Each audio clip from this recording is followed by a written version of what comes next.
In our episodes, we discuss cases and topics that might be distressing or disturbing to some listeners. Listener discretion is advised.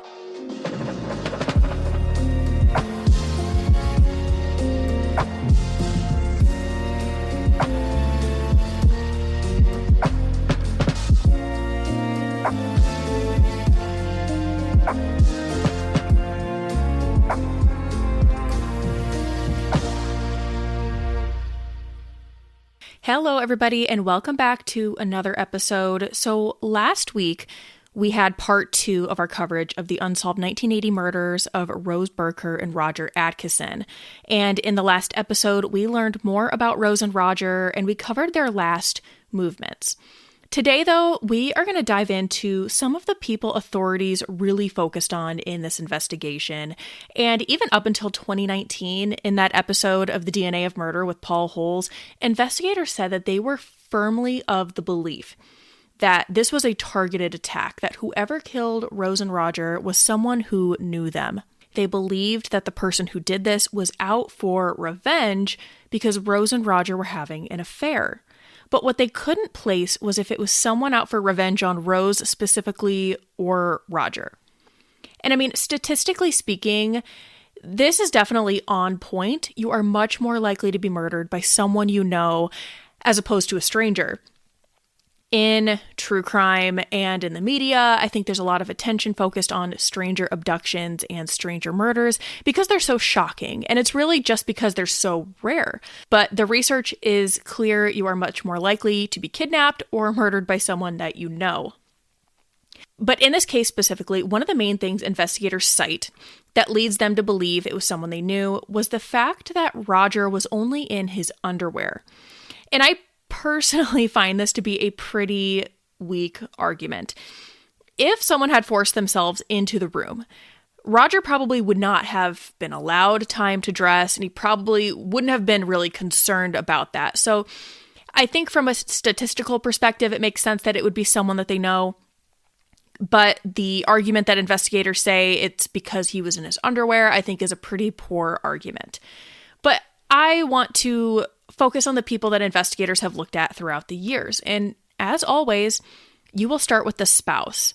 And though I said in last week's episode that Roger's wife, Marcella, claimed she wasn't aware of the affair, even those close to Roger and her had to wrestle with the fact that it was possible that she was involved in their murders.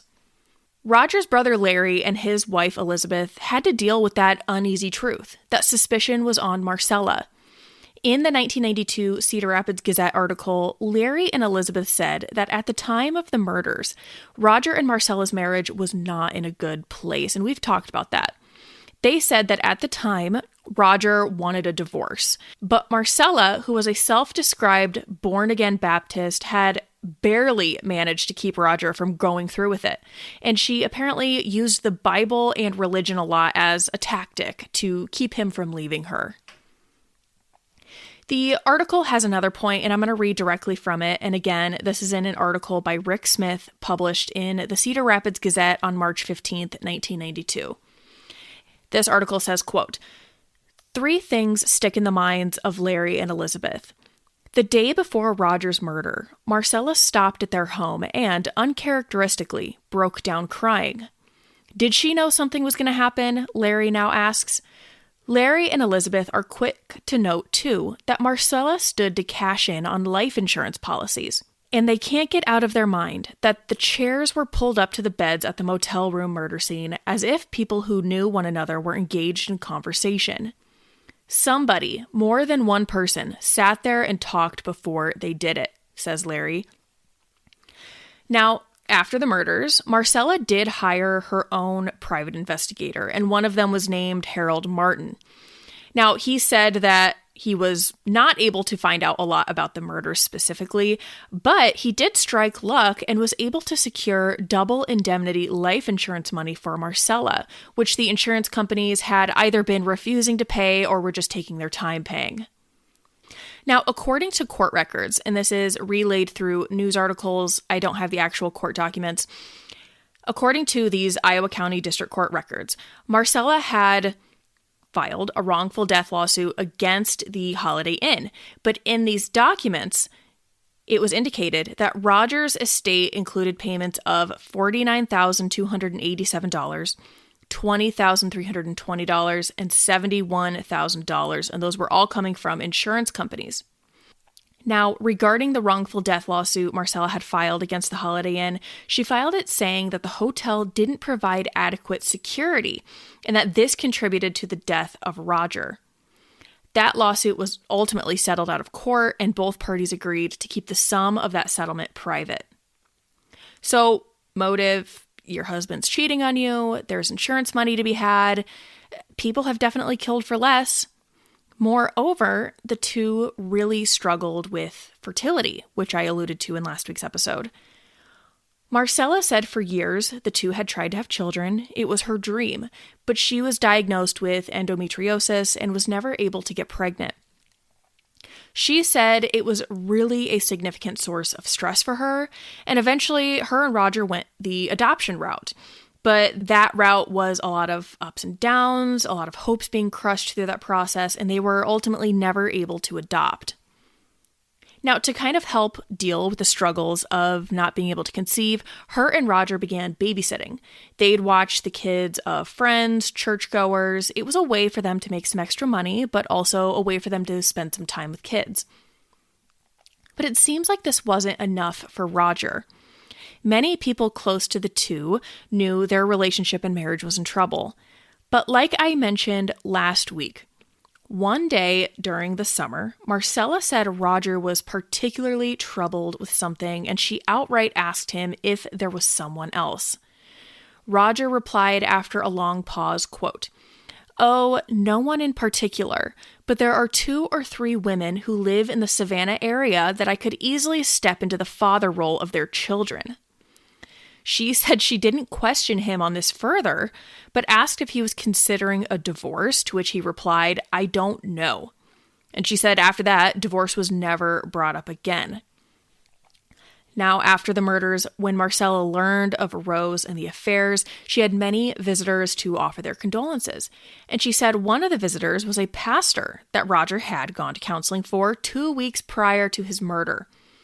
The pastor said Roger told him about Rose and that he was, quote, conflicted on what to do with the situation. And, according to the pastor, Roger had become attached to Rose's 2-year-old daughter. Now, Marcella says she learned of all of this after the murders, but what if she didn't? There is a clear motive, but could she have been there? Could she have done it?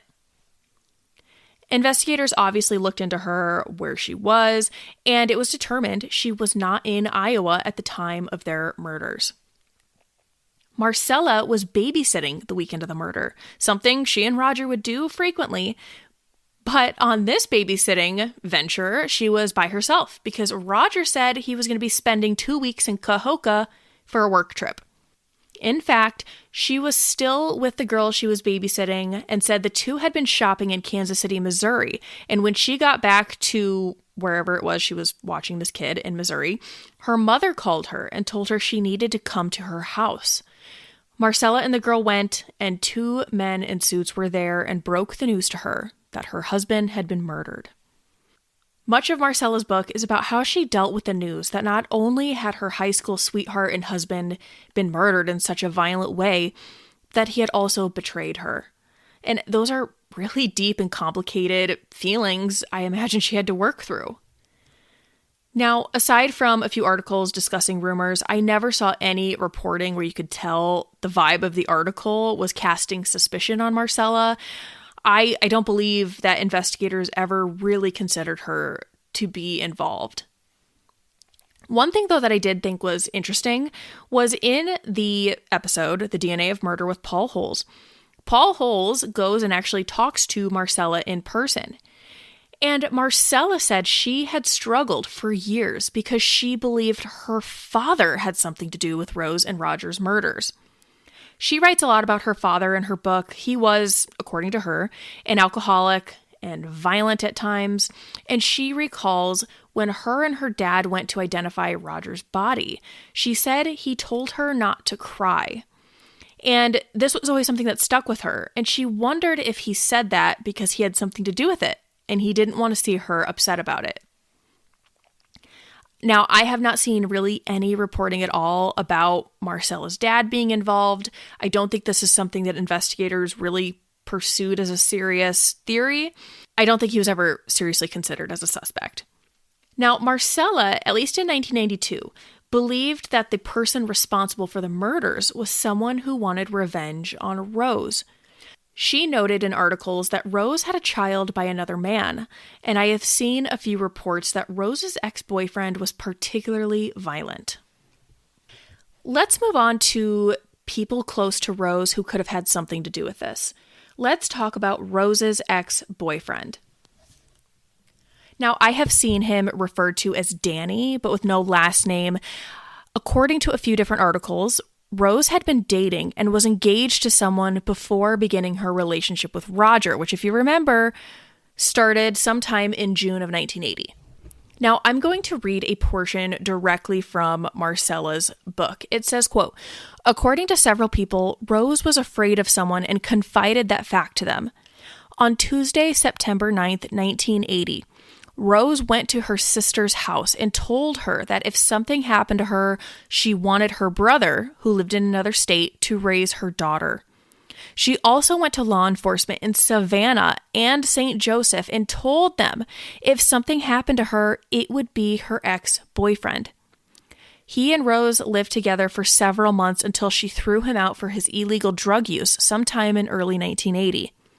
Rose feared him because she felt he was stalking her and thought he may have killed her dog." A friend gave similar statements to an Iowa DCI agent. In her conversations with the agent, the friend stated that she went riding with her in Rose's car about a week to a week and a half before the murder. Rose told her that someone was watching her house and that they had a blue car and she was scared. She then said it was the first time she had been scared living in the country and that she didn't want to go home. The friend was asked what she had heard about the murders. She stated she'd heard that one guy in particular, by the name of Randy, could have had something to do with it. She had heard this information from several sources. She thought he ran a dating service that was not reputable. So there's this ex-boyfriend, and there's this random guy Marcella refers to as Randy.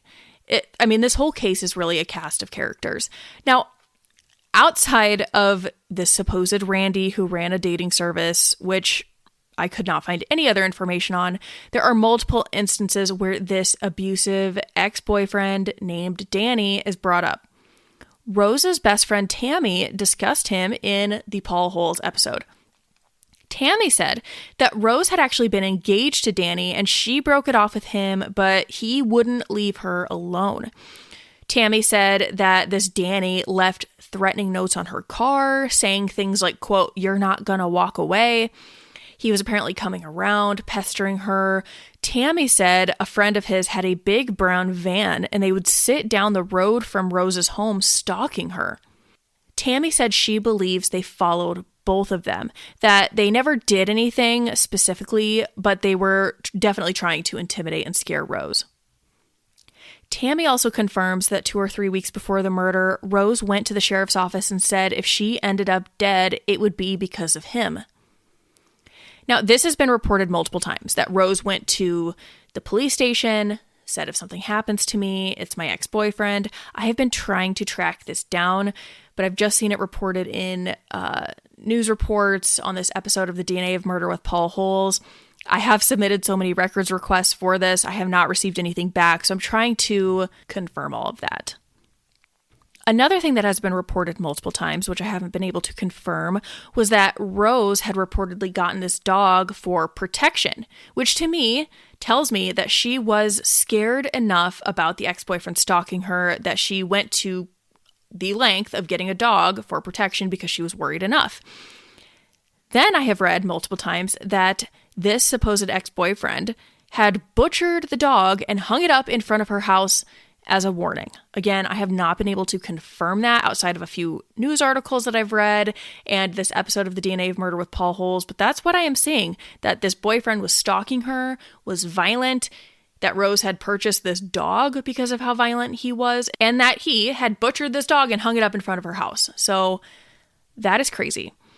Now, an article by R.J. Cooper in the St. Joseph News Press says the ex-boyfriend, quote, came up with a solid alibi and eventually passed a polygraph. Now, one of the last things I want to bring up about Rose's boyfriend is actually something that Marcella put in her book that stuck out to me, and this was from her time with Roger in the weeks before the murders. She said that in the months and weeks before he was murdered, Roger was not himself. She says that throughout the summer that he was troubled by something and didn't seem to be acting in the way that he usually did. And remember, Roger and Rose met in June, so if he had been considering leaving Marcella, that kind of makes sense to me that he wouldn't be acting himself. But she said that during the weekend of September 1st, 1980, the two went to Branson, Missouri to celebrate their 7th wedding anniversary. She said they camped out to save money, which is something they did a lot of the time, but during one of the nights they stayed in a motel. Now, to Marcella, nothing really stuck out to her in her mind as being unusual or off, except for one thing. She said as they were getting ready for bed on the night they stayed in the motel, Roger took a chair that was in the room and propped it under the doorknob of the room's door. She asked him why he was doing that, and he just shrugged it off and said, no big deal. But it was really weird to Marcella because he had never done anything like that before. But to me, based on what people have reported, Rose's ex-boyfriend or fiance had been stalking her, and it was escalating enough that in the weeks before she was murdered, she went to the police and specifically said if anything happens to her, it would be her ex. Then, in the weeks before, Roger is also propping up a door in a motel. To me, could the escalation be that Rose's ex found out about Roger? Something makes me believe that at least Rose believed that her relationship with Roger was more serious and not just a fling. It was beyond an affair for her. Tammy said Rose wasn't the type to run off with a married man, that she believes Rose thought Roger was going to leave Marcella to be with her. Roger's pastor even told Marcella after the murders that Roger had become attached to Rose's child. Did Rose's ex-boyfriend find out about the potential seriousness of this relationship between Rose and Roger? Is that why it escalated in those last weeks? Now, outside of people who knew the couple, there were a couple individuals that were strangers to the couple that were investigated. One in particular was an employee at the hotel, specifically a bartender. Now, according to a 1992 article in the Cedar Rapids Gazette, the day after the murder, there was a bartender who worked at the Holiday Inn who just up and left, right? He just got up and left, leaving behind a paycheck.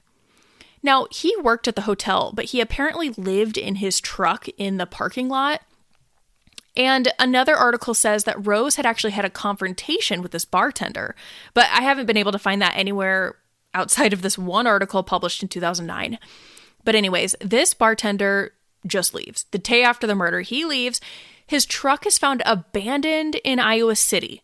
And turns out the guy somehow made his way to North Carolina, joined the army, and was shipped off to Germany.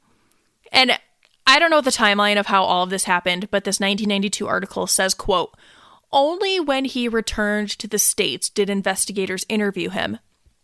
Slockett says it took 9 tries before investigators concluded the bartender finally passed polygraph testing. I'm sorry. What? It says, then in the end, the bartender said he fled because he feared that his lifestyle and his pickup would implicate him in the murders. Excuse me, sir. You think that the fact that you live in your truck in the parking lot is going to implicate you in the murders and not the fact that you literally fled and shipped yourself off to Germany after this happened? That was crazy. Again, I also really hope that investigators did way more than just polygraph him, because You guys know how I feel about polygraphs. They are unreliable. They should not be used. And I see so many times in these cases from the 80s, the 90s, anything before then, you will have these articles say this person was ruled out as a suspect after passing a polygraph. I really hope they go back and like recheck on those suspects where they ruled them out in that way because, again, lie detectors they're not reliable. But in this article, it says, quote, it took 9 tries before investigators concluded that the bartender finally passed polygraph testing. Does that mean he took 9 polygraphs? Like, I don't like lie detector tests, but I mean, if you're going to use them, giving someone 9 tries seems pretty excessive. But anyways, this bartender is never talked about again. I don't know his name. I don't know anything about him. All I know is he allegedly got into a fight with Rose on the night of the murder. Haven't seen anything else to confirm that. And then dude just up and leaves the next day. So that's pretty crazy to me. Now, another person who was definitely looked at, and this is where we're going to wrap it up for today, was a man by the name of Charles Hatcher. And he was also referred to as Richard Clark in a lot of the reporting around the time of the murders in the 80s. Now, this guy, Charles Hatcher, is Marcella's uncle. And this guy just so happens to be a serial killer, which is wild. Now, he ultimately ended up being ruled out as a suspect, but I want to just highlight a few things from this 1992 article. One paragraph reads, quote, Hatcher, a lifelong criminal, was listed officially as having escaped from the Norfolk, Nebraska Regional Mental Health Center 4 days after the Axe murders. But Iowa County Sheriff James Slockett says Hatcher had walked away from the center before the murders. Many believed he was in the area at the time of the murders, but from what I am reading, they determined that that was not the case. He, though, became reported on heavily during this time for his other crimes, and because in early May of 1983, Hatcher actually gave a note to the FBI, which led to the discovery of a man's skeletal remains on a federal reservation in Illinois. Charles Hatcher was eventually convicted of murdering a 12-year-old girl in 1982, and in 1983, he admitted to murdering an 11-year-old boy in 1978. I believe he is also responsible for many more murders, but I would have to do a totally separate deep dive on him. Charles Hatcher ended up taking his own life in prison in 1984. As I was researching Charles Hatcher, I learned that he went by a lot of aliases. And in the early reporting in the 80s, he is referred to a lot of the time as Richard Clark. So something just was sticking with me as I kept looking at Charles Hatcher, also known as Richard Clark, and I'm like, what is sticking out to me? Why does this name, Richard Clark, sound so familiar? And one day it hit me. It made me think and remember the 1969 unsolved murder of Dorothy Miller from Burlington, Iowa. Now, I have covered this case on my podcast. I will link to that episode in the description of this one. For a quick recap, Dorothy Miller was in her upper 40s. She was the only female real estate agent in 1969 in Burlington, Iowa. She was found brutally murdered in an empty home that she was showing to a prospective client. Now, police suspect that the client she was showing the home to is the person who killed her, but they never found him. However, Dorothy's husband had met this man because Dorothy had actually shown this client this home before. Dorothy, usually when she would show homes, would have her husband go with her. This was no exception. She showed this man this home with her husband. Well, the man called Dorothy back and said, hey, I want to look at this house again. I want to take some pictures for my wife. So the night she was murdered, she showed this guy the house again. But this night, her husband didn't go with her. He had to work early the next morning, so he had to go to bed. So he didn't go with her. Dorothy went by herself. The next morning, she was found murdered in this home. This guy said his name was Robert Clark. That is why it was sticking out to me. Richard Clark, Robert Clark. And I thought, wow, that is a weird coincidence. And then I remembered in this case, because Dorothy's husband had met this Robert Clark, and because so many people in the public had also seen Robert Clark, because Dorothy would meet him down at this tavern in Burlington, there was a composite sketch done of this man. They never found him, but there was a sketch of him. So as I am researching Charles Hatcher / Richard Clark, I think of Robert Clark. I remember there's a sketch. Guys, I put the sketch up next to the most recent mugshot I could find of Charles Hatcher, which was from 1965. Dorothy's murdered in 1969, so just 4 years later. The picture, the mugshot of Charles Hatcher and the sketch of Robert Clark are so similar. So similar, nearly identical in my opinion. Now, when you look at just the sketch on its own, it seems pretty generic, but when you put Charles Hatcher up next to it, I am thoroughly convinced this is the man who killed Dorothy Miller.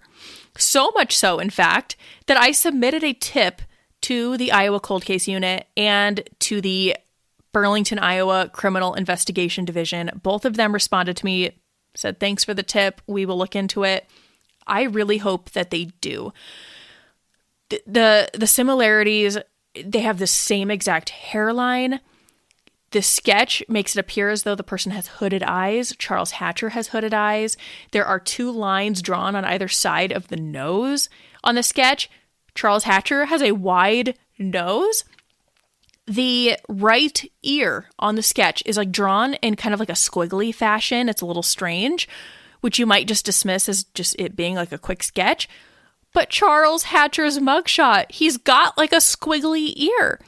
I am so thoroughly convinced that this is the man. And it is literally based on just the fact that he calls himself Richard Clark, the guy Dorothy showed the house to, Robert Clark, and then like the mugshot and the sketch are similar. So it could be nothing. It could be nothing. I don't know. But I submitted a tip. And to anyone listening, no tip is too small. You never know what piece of information could crack the case wide open. Now, there are a lot of things that are making me think that Charles Hatcher was not the person who killed Dorothy Miller. In terms of victim selection, it seems as though Charles Hatcher mainly victimized young men and boys. Again, Dorothy was an older woman. And also from what I am seeing, he was actually in California 10 days after Dorothy was murdered. So I don't know, maybe he committed this murder and then got up out of town and went all the way to California. I don't know. I do plan to do a deep dive on this because I don't want to have tunnel vision on it. I want to try to like disprove my own theory here that Charles Hatcher killed Dorothy Miller, but we'll see. So that'll be coming up after this series, I think. That's where we are going to leave it for today's episode. Like I said in the beginning, investigators really focused on loved ones. They thought this was a revenge killing, that someone was out to either get Rose or Roger for their affair. And I think that is logical. However, there are certain aspects of this crime scene that cannot be ignored and may link the murder of Rose and Roger to the murders of 2 other men. The details are so similar, you just have to wonder if they are connected. And we will dive into that in next week's episode. We will see you next time. Thank you for listening to this episode of Cardinal Crimes. If you enjoyed it, please consider subscribing, giving us a 5-star review wherever you get your podcast, and sharing this episode with others. You can find us on TikTok, YouTube, and Instagram with the handle @CardinalCrimes, and you can send us any case suggestions, questions, or topics you would like covered there or to our email, cardinalcrimes@gmail.com. Until next time, friends, take care of each other and take care of yourself. If you've ever thought about starting your own podcast, there's no better place to begin than with Buzzsprout. It's the platform I use, and it makes publishing, promoting, and tracking your episodes so easy, even if you're not tech savvy.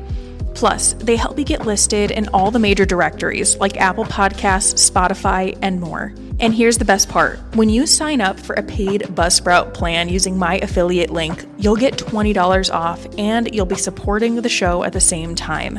Just head to the description of this episode to find the affiliate link. Now, let's get back to the episode.